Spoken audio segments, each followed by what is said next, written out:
And I'm Cynthia Bowers. It's one of a kind, the one place smokers are welcome. This is the CBS Evening News. Smoking laws have been tightened so much over the last few years that in many parts of the country it is pretty much illegal to smoke anywhere in public. But one spot in nearly smoke-free Chicago has begun to buck the trend. How does it work? Here is Cynthia Bowers. The sign on this new storefront near downtown Chicago stands out like something from a time warp. Does it really say smokers welcome? Inside, you'll find a coffee bar and a wet bar, but this is the one that sets this place apart. There you go, sir. Thank you very much. It's a one-of-a-kind tobacco bar. We've got loose tobacco blends in 9 different varieties, and it's here that a tobacconist can take those loose blends and in a 2 or 3 minute period actually create a pack of cigarettes to the customer's order.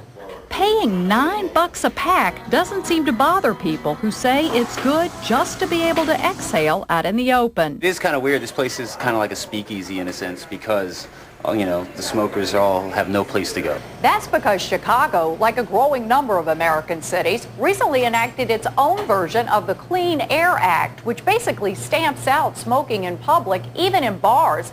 So how do you explain this place? Where's the loophole? Well, actually, in this case, it's more of a smoke ring, and it's right there where the cigarettes are being rolled. This business isn't licensed as a restaurant or a bar, but as a tobacco manufacturer where smoking is permitted, which starts to make sense when you consider the owner is R.J. Reynolds. And as you might imagine, the cigarette maker is fuming over what it sees as a thinly veiled attempt to outlaw smoking.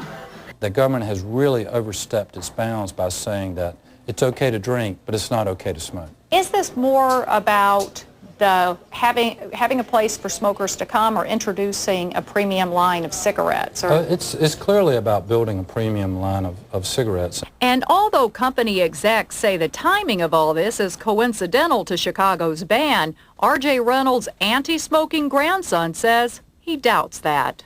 It really is an in-your-face effort to say, hey, here's a bar where we found a loophole, you can still smoke.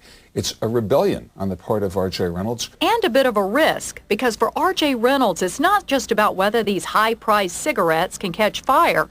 It's about whether they can breathe new life into smoking, something even the tobacco companies now admit can be deadly.